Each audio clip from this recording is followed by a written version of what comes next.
الله الرحمن الرحیم. دمو خواشی درنه غیرتی پښتنې ویړې آکه د وزیرستان نه راغلي دي، که د کرک نه راغلي دي، که د لکي مروت نه راغلي دي، که د ډیری خان نه راغلي دي، یا د پښتنې د هرې سیمې نه راغلي دي، زه سلام پیش کوم دوی ته، او خصوصا د باني خاورې ته، د باني پښتنې ته زه په دوې سره لوستې سلام پیش کوم چې داسې یوه تاریخي غونډه یې د باني په خاوره باندې وکړه چې څرنګه صدر صاحب وویل، سمدجي وویل، شاه صاحب غفور صاحب ورځ مخته یوه خبره کړې وه چې منظور پښتین هېڅ خلک نشي اټېلوی. زموږ په خیال چې په کومه بهترینه طریقه سره، په کومه مؤثره طریقه سره د باني پښتنې د پیار ترجمان ته دا جواب ورکړو، زموږ په خیال دا شی جواب په دا شی انداز درته بل چا نشو ورکولی. و انشاءالله دا اتوس په قوت سره، اتوس په ملګرتیا سره دا د پاکستان جردلون میشیز دې حد ته رسولی دي، میشیز حد ته رسولی دي چې دی به تسلیمیږي، دی به خامخا تسلیمیږي، څرنګه چې سمدجي وویل چې تسلیم نه شي، په رضو ته تسلیم شي، په شرافت ته تسلیم شي، کیدای شي څه نه څه حیا او پرده وساتله شي. که نه تسلیمیږي دا ولس، دا خلک، دا د باني خلک، دا د پښتونخوا خلک، دا پښتونه به انشاءالله دوی په زره تسلیموي. ملګریې د باني د خاورې زه مشکور په یوه بله خبره یم چې زه د وزیرستان استدونکی یم، او په مو باندې چې دغه پاکستان د جرنیلونو د لوسه، د پاکستان د فوج د لوسه چې کله یو سخت وخت راغلو، زه یې د خپل وطن نه وشړلم، زه یې کله بېکیره کړم، بیا مو سره د باني د پښتنې داسې د ورګرۍ اظهار کړی و، مو سره داسې ملاتړ کړی و چې دې شکریا زه په الفاظو کې نشم بیانولی.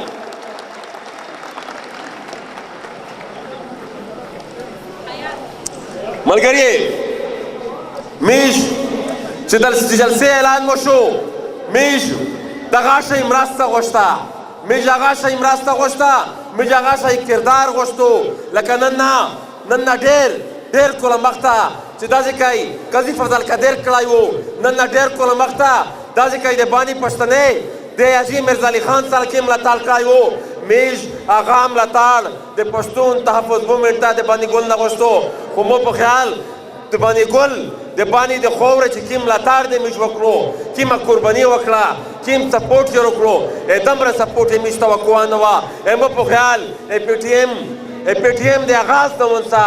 دې سفره چې څه جلسې د پی ټي ایم شوي دي، زه به دا ووایم چې په غونډې نه غاټه چې کومې دوې درې جلسې شوي دي، پاش هېواده د باني ګل جلسه شوي نو ځکه چې دومره غټه جلسه د باني ګل په تاریخ کې بل چا نه ده کړې. ملګریې په یوه داسې ریاست چې وخت راوي چې جمهوریت کنټرول ده، د فوجونو په لوسه کنټرول ده، د پاکستان عدلیه کنټرول دو، دی په لوسه کنټرول دو، د پاکستان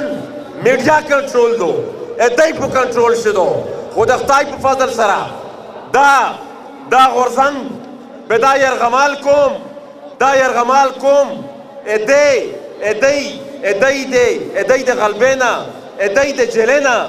دی دا کیم جبر او دا کیم ظلم چې په د خاوره باندې دی کړی ده، یا په د پاکستان په د غونډه ادارې چې دی قبض شوي دي. ملګریې دا غورځنګ به دا ټوله قبضه خلاصوي، دا به هره اداره د قبضې نه خلاصوي، دا به د پاکستان جمهوریت د قبضې نه خلاصوي، دا به د پاکستان عدالت د قبضې نه خلاصوي، دا به د قوم د هار و جبر مقابله کو، دا به د قوم د هار و جبر پښتنه کو. ملګری دا غورځنګ ده، دې غورځنګ نه د پاکستان ټول سیاسي قوت اثار خوستی ده، دا یو دیو چې د ملک او د قوم په اعصاب باندې نوستو،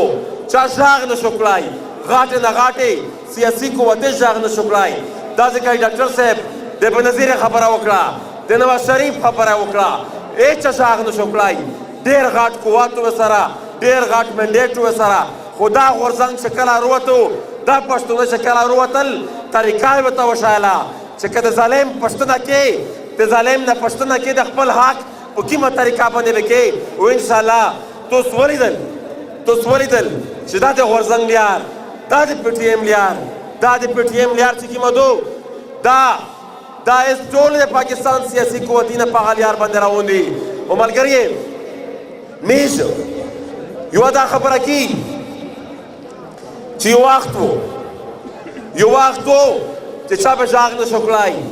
ویس تاسو وینئ چې په پنجاب سے داسې ریدي چې یہ جو دہشت گردی ہے اس کے پیچھے وردی ہے. دا جرات او دمره حوصله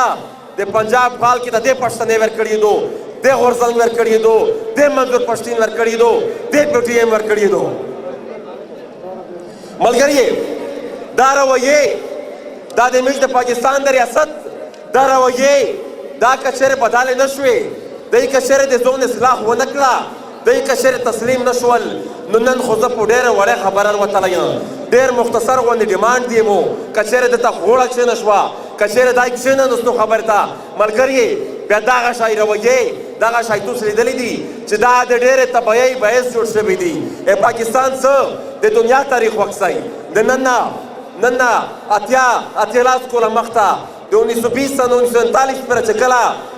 د عالمي د نن چې سره یونایټډ نیشنز ده، داسې په هغه ټایم چې لیګ آف نیشن به ورته ویل، په هغه چې خالي 63 ملکونه وي. نن سبا د یونایټډ نیشن سره چې کوم رجسټرډ ملکونه دي هغه 193 دي. دا ملکونه د کوم ځای نه راغلل؟ دا د اسمان نه نه دي راوتلي، دا په دغه خوره چې دغه شی قوتونه چې په خپل ملک شي اوسېدونکي قومې ته حق نه ورکوي، دوی سره انصاف نه کو، په دوی باندې ظلم نه کو، بیا قوم ارچک شي، هغه خپل حق غواړي، هغه خپل حق که دی پوره زون نه ورکوي، هغه یې بیا په زیره ځنې غواړي. ملګري زه بیا ورته وایم چې دا دوی سره هېڅ یا لیال شته چې دوی د حال کې ته کښېني، د دوی خبره وکړو، که نه داسې وخت کېدای شي راشي چې دا قوم بیا دوی سره نه کښېني، دا قوم بیا دوی سره بیا یوه خبره نه مني. ملګري زه یوه خبره کوم، دا په دا تېر شوي حکومت چې دوی د فاټا د مرچر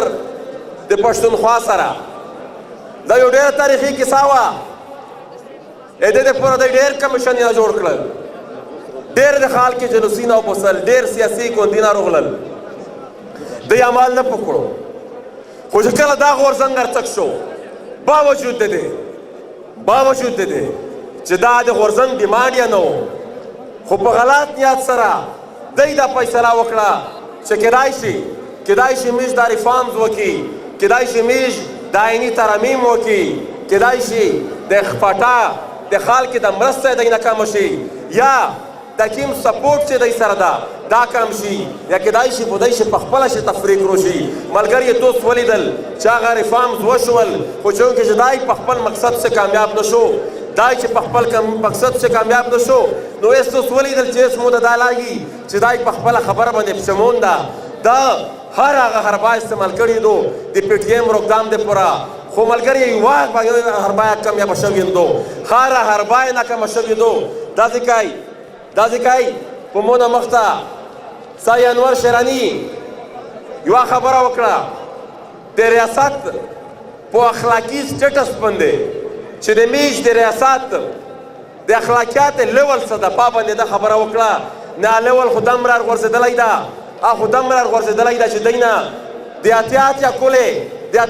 کولې فیض محمد کاکا نه ده ځنې پوته شوی چې په ده باندې اف آی آر وکړو، دا یې جیل ته کړو. خو افسوس مقام دی دوی دپاره، د شرم مقام دی دوی دپاره، او د ډېر د فخر مقام دی د پښتنې دپاره چې دا فیض محمد کاکا او دا یې ده سره نه د میش د پی ټي ایم نه ملګري کله چې د ثوابۍ د جیل نه راوتل، بیا دی په خوله باندې هغه یوه ناروا چې په کیم باندې دی جیل ته لشلې وي چې څرنګه د جیل نه راوتل په هغه ټیم دا خبره شریک کړه چې یہ جو دہشتگردی ہے اس کے پیچھے وردی ہے ملګریې زه خبره مختصر کوم یوه خبره خالي کوم په دا باندې په دا خوره باندې چې کوم ظلم ستم دی شریک کړی ده دا ناجایز چاپې چې دی په دا کېرې باندې وایي دا د وسلې په نوم باندې چې مو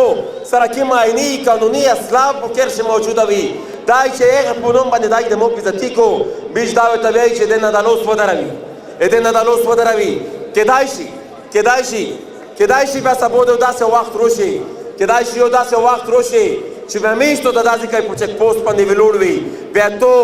غاټ نه غاټ افسر غاټ نه غاټ جرنیل په دا لیار باندې رسي بیا زه ورته وایه چې ته مو د خپل شناختي کارت وښایه